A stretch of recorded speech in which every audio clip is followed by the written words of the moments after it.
Thanks so much for your time. I mean, it's 1 year on. I mean, not much has really been done. Lumkile, are you surprised?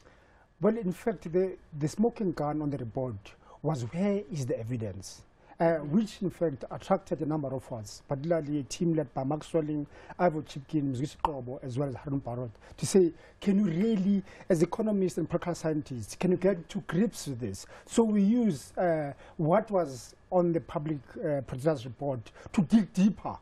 And we released a report in May, which really showed to an extent that, yes, there is something going on, that there is another stage outside the constitutional state, which we argue that is a shadow state. So therefore, there's so much that has happened based on the public product report, whereby ourselves academics, but also Mapungane and other sectors of our society have come forward to reveal the extent of how our state, the constitutional state, has been repurposed by a shadow state for private accumulation. I mean, now the president initially had said that he would support the inquiry into state of capture. Recently, he's done an about turn, challenging the report at the courts and the terms and conditions. I suppose the question is, I mean, like, what is it going to take to get some officials like our president and others in government to really take accountability for their actions? That's a very good question, and I think at the end of the day it is up to South Africans, and we tend to have too much of an attitude of the leadership, the political leadership must take care of everything, and we remove ourselves from our responsibility as citizens. South Africa does not belong to the politicians, it belongs to all of South Africans. And as you would be in a household, there would be a collective responsibility and collective accountability. So we need to take responsibility, and we need to also hold ourselves accountable in terms of what actions are we taking. And it depends on where you're sitting in society. We all have a role to play. So I'm in a professional body. As a professional body, our discourse has now taken quite a much wider look at things than where we used to be. Our reality has changed because as South Africans, a lot of these things were under the surface for a while, and we were oblivious. We thought it was business as usual, and now that everything's boiled up to the surface, all of us now need to make a decision around, so what is my role in this? How have I contributed to the problem? And am I contributing to the solution? And maybe, Lumkile, I should also ask you the question, because you are an ex-government man. For many years, 17 years. 17 years. So you know exactly how the processes work. You even know the thinking, the mindset of many of the players there. I mean, what is it going to what is it going to take to get change? I mean, Claudelle has put it very clearly that it's in our hands, as Mandela would also say, that, you know, to an extent that the constitutional institutions are falling apart, that it requires all of us as citizens, as institutions, to stand up and help to fix this mess. I mean, it has taken a British and American authority to say, maybe there's a lot of corruption taking place and want to investigate because want to persecute. So we need these institutions such as the National Prosecuting Authority, the Hawks, and even the South African Police Services, where there is evidence, such as in the case of the 30 million, which was taken from the Free State government and taken all the way to lend to a private individual to a wedding, when in fact our poverty has worsened from 51 to 54%.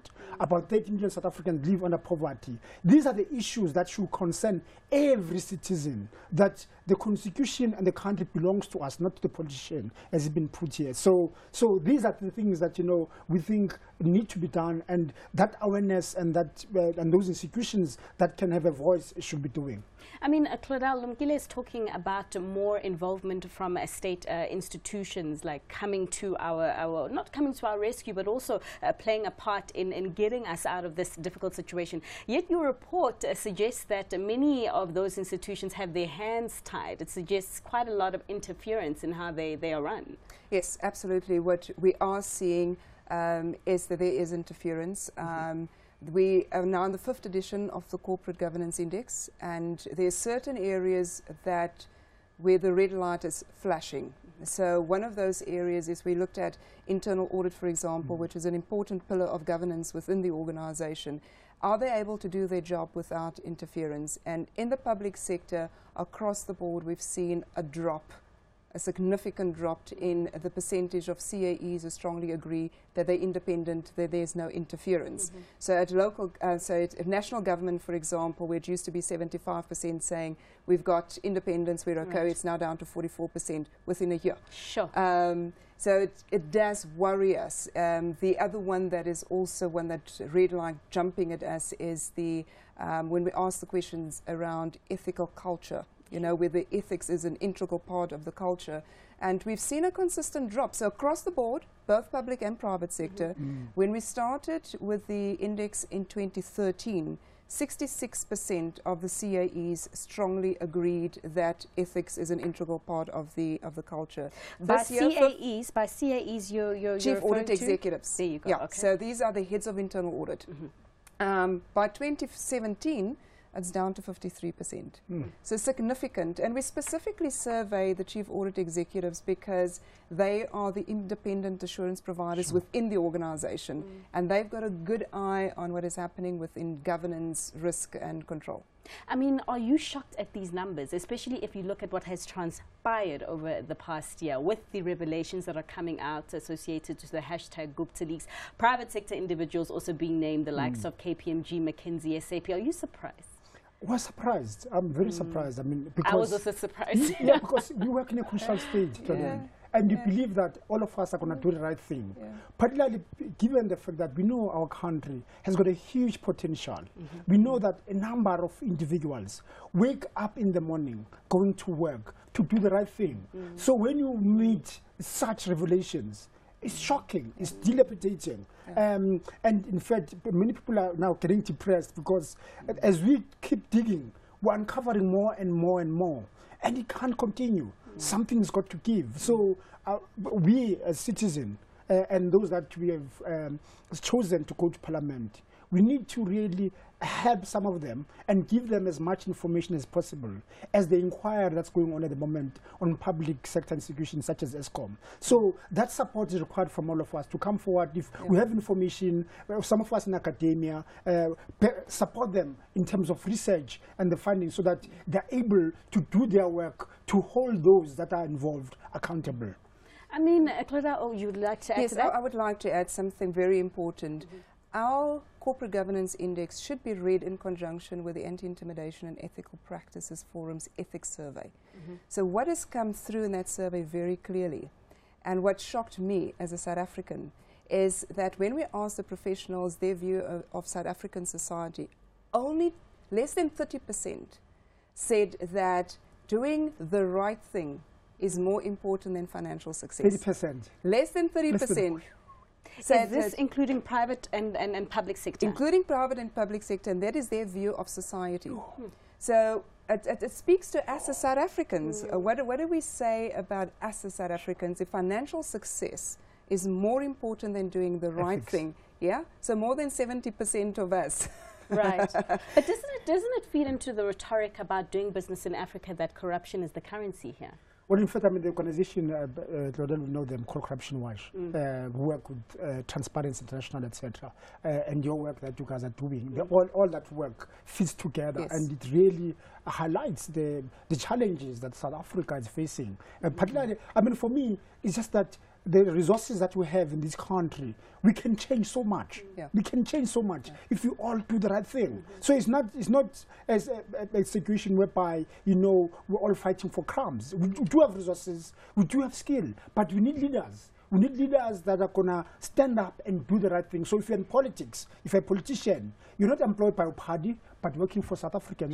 You defend the constitutions at your best. Sure. And you were talking about South Africans coming together to essentially, you know, fight exactly what is going on here. See, that's a little bit difficult, and it's been tried so many times. I'll refer to on Monday when there was supposed to be a protest to highlight the murders against farmers. We were all supposed to come together as South Africans, but it ended up being a racial thing. So it's difficult for South Africans to come together because of our past. Yes, and I think partly is because we tend to think that protests and bringing the masses into protest is necessarily what is going to change things. What it does is it highlights and it puts pressure, but it is the strength of our institutions that is the bigger issue. Right, so where we are in our institutions, that is where we need to really focus, I think, to a large degree. And it is, quite right, a leadership issue. But also in the IEP survey, what's come through very clearly is even though people feel, the majority say that the reporting corruption, when they see something wrong, reporting it, do they have a duty to report it? Majority said yes, over 70%, I think about 76% said yes. But a significant number of them said that the leadership do nothing when they report. They said in the public sector, 25% of the professionals said that they fear for their lives. I think it's about 14% overall if you look at public and private sector. So they fear for their lives, they're being intimidated, the leadership do nothing. And part of the leadership do nothing is, I think, is a combination of things. It's not always a matter of the leadership being unethical.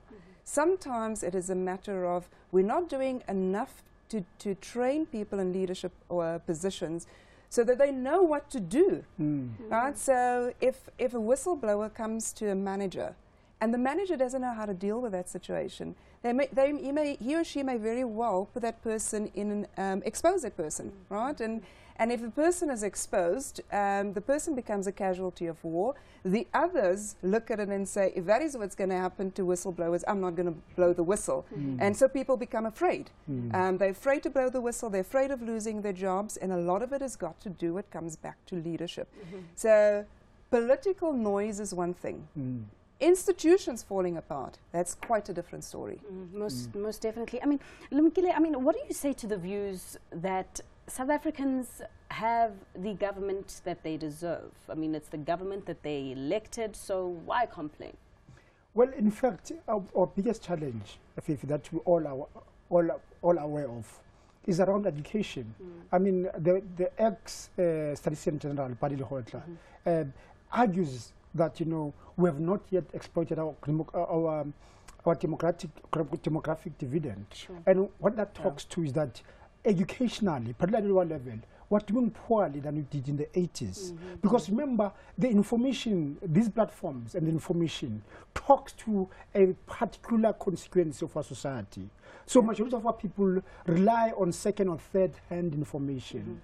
But if they're empowered, well, the only way that we can empower people is to give them access to resources, whether it's education or opportunity. In the absence of those, they're susceptible to lies, to fake news, to populism, as we see in our society. So really, one could argue, if you are a skeptic, you could argue that the crumbling of our institution, the fact that education, health, shelter remains a problem, skeptically you could argue that it's human-made, that is being done solely to ensure that the elite in power continues, because those numbers, you can always evoke race as a defense, that look, white monopoly capital got resources, we don't have, that's why where you are, when in fact it's about leadership. A quick one on white monopoly capital, although the ANC has taken the white away, it's monopoly capital now. To what extent is the income gap, I mean the inequality between rich and poor here in South Africa, one of the worst in the world?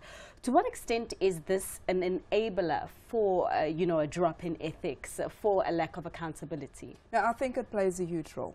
And I think one also need to bring in the context of black tax. Sure. You know, and I often say to white people, what you don't understand is, yes, we've got this gap, so we've got the history, and you have two groupings in the haves, those who were previously advantaged and those who were previously disadvantaged. And those who in the previously disadvantaged group are paying an extra amount and helping people to bring people up, and you're not seeing the other side, the same level of sacrifice being made. So I think part of it is, if you start working and you have the pressure of not only having to pull yourself up, but you've got to pull others with you, and opportunities then sit in front of you, and you're sitting in a society where our foundation in terms of our values have become a little shaken, then why are we expecting different results? For sure.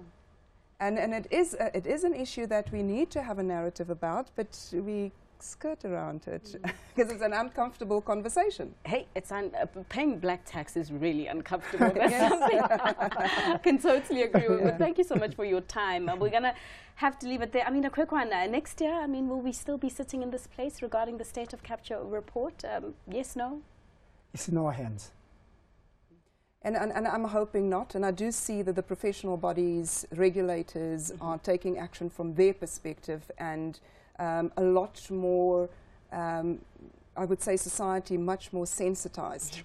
I think South Africans are angry, and you can see the anger coming through, and hopefully things will change. Sure. Matthew Sposa talking about a complete loss at the 2019 polls, but that's a wait and see. Thank you so much for your time. That was Lumkile Mondi, who's a senior lecturer at the School of Economic and Business Sciences at Wits University, and the CEO of the IIA, Dr. Claudelle von Eck.